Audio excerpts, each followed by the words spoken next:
ፍቅርና እምነት ክፍል 10 እናም የመጨረሻው ነው። የፍቅርና እምነት ታሪክ የመጨረሻውን ይዤላችሁ መጥቻለሁ ዛሬ። ባለፈው ቪዲዮ በክፍል 9 አይተናል። ዛሬ ደግሞ የመጨረሻውን ፓርት ይዤላችሁ መጥቻለሁ ክፍል 10።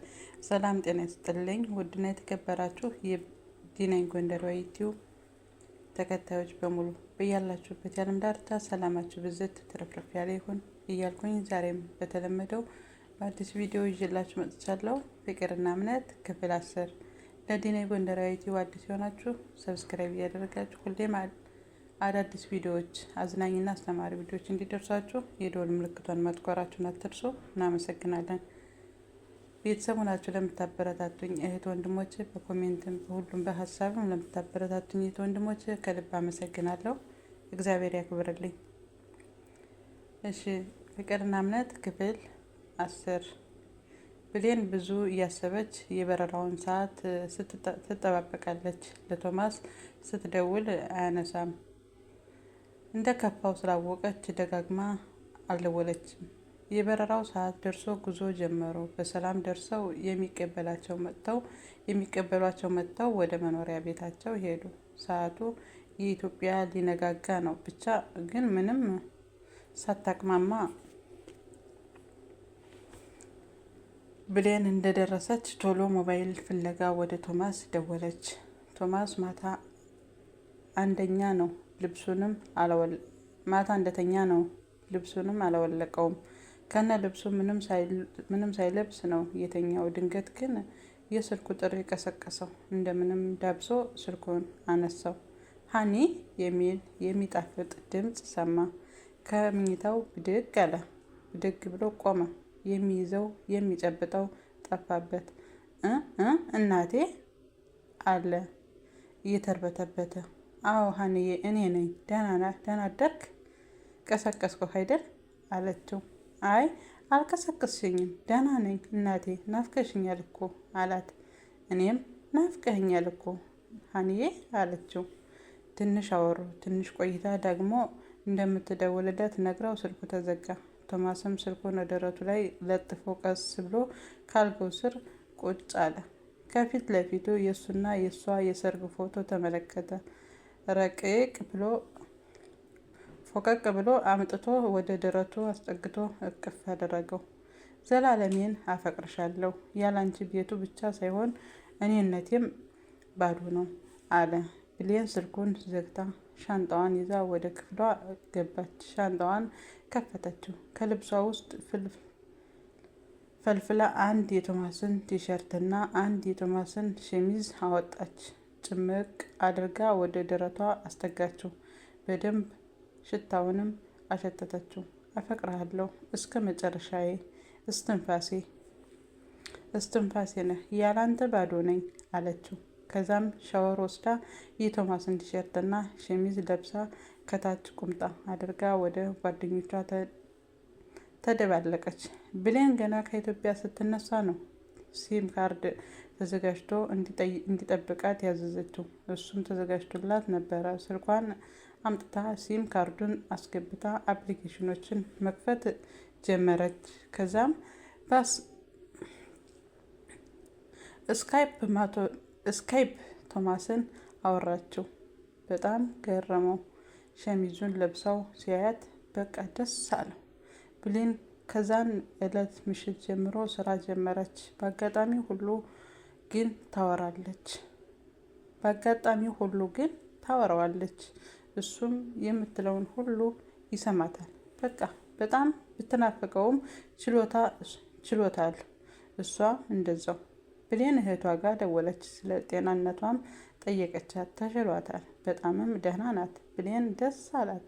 ሳራ ተሽሏታል፣ ግን ከገጫት ልጅ ጋር በጣም ከመቀራረባቸው የተነሳ ፍቅር ጀምረዋል። ደስተኛ ሆናለች። ስትናፍቀው የነበረውን ፍቅር አግኝታለች። እንደ እህቷ እሷን ቤተሰቦቿን ማስደሰት ትፈልጋለች። ብሌን ስራዋን ሰርታ ጨረሰች። አብረዋት የሄዱት ሁሉ ከስልጠናቸው በስተቀር ሁሉም ወደ ኢትዮጵያ መመለስ እንደማይፈልጉ ነገሯት። ሌላ ቦታ መስራት እንደሚፈልጉና እንፈልጋለን አንመለስም አሉ። ብሌን ግን ግዴታ መመለስ ስለነበረባት ውስጧም ጥሩ ስሜት የለውም። በቃ ያላወቀችው ስሜት እየተሰማት ነው። ስለዚህ ሁሉንም ነገር ትታ ወደ ኢትዮጵያ ልትመለስ ወሰነች።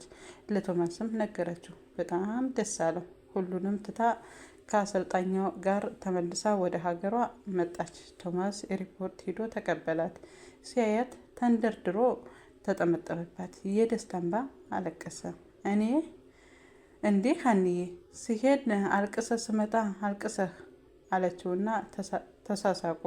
ብሌንና ቶማስ የብሌንን አሰልጣኝ እቤቱ ካደረሱት በኋላ ጉዞ ወደ ቤት እንደደረሱ የጠበቃትን ነገር የሚገርም ነበር። የቶማስ ቤተሰቦች የእሷ ቤተሰቦች እንዲሁም የሳራ አዲሱ ፍቅረኛ በጣም ደስ ይል ነበር። ደስ አላት። አብረው ሲደሰቱ አመሹ። ደስ የሚል ምሽት። ብሌን ግን የማታ ማታ ትንሽ አመማት። ወደ ሆስፒታል ቶማስ ይዟት ሄደ።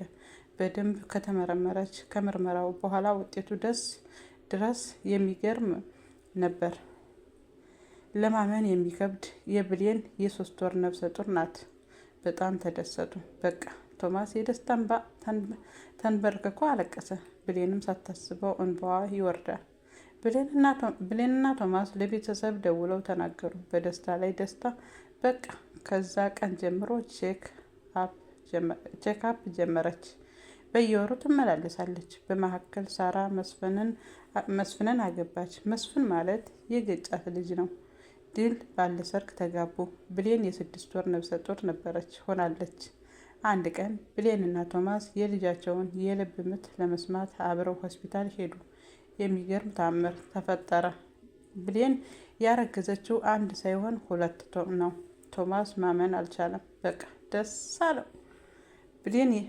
ቶማስ የብሌንን የመውለጃ ቀን እስኪደርስ በጣም እየጓጓ ነው።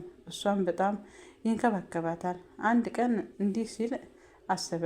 ልጆች ሲወለዱ ሁለቱም ሴት ስለሆኑ የመጀመሪያዋን እምነት የሁለተኛዋን ፍቅር እላቸዋለሁ ብሎ አሰበ። ብሌን የመውለጃዋ ቀን ደርሶ በሰላም ምንም ሳትሆን ልጆቿን ምንም ሳይሆኑ በሰላም ተገላገለች። የመጀመሪያዋን እምነት ሁለተኛዋን ፍቅር አላቸው። ብሌን ለእኔ ብዙ ነገር አስተምራኛለች። ፍቅር ያለ እምነት ያለ ፍቅር ባዶ እንደሆነ አስተምራኛለች አለ። ብሌንና ቶማስ ፍቅራቸውን ይበልጥ ደመቀ።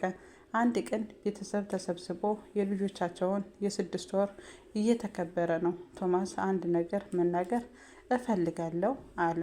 ብዙ ሰዎች አሉ። ቶማስ ድምፁን ከፍ አድርጎ የልጆች እናት፣ የኔ የቤቴን የህይወቴም የድምቀት አንቺ ነሽ፣ አፈቅርሻለሁ አላት። የልጆቹን ስም እምነትና ፍቅር ያልኩት እምነትም ፍቅርም እሷ ስላስተማረች ነው።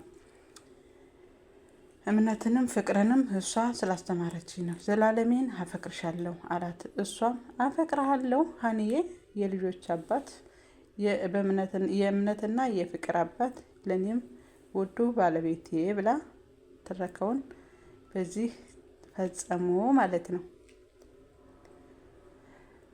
ውድ ቤተሰቦች ከዚህ ትረካ ብዙ ነገር የተማራችሁ ይመስለኛል። እኔም በእውነቱ ተምሬበታለሁ። ፍቅር እንዴት እንደሆነ በስም ወይም ደግሞ እንዲሁ በዝና እንጂ በተግባር ገብቼ ባላየውም፣ ግን ደግሞ ከአንዳንድ ከማያቸው ነገሮች አንዳንድ ከምሰማቸው ነገሮች በመነሳት ብዙ ነገር አይነበረም።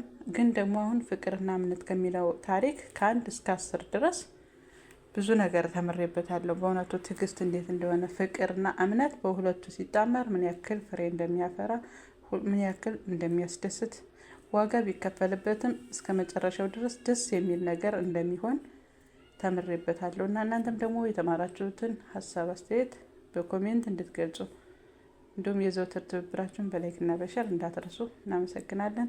በሌላ አስተማሪና አዝናኝ ትረካዎች እስክንመለስ በሰላም ሰንብቱ። እናመሰግናለን።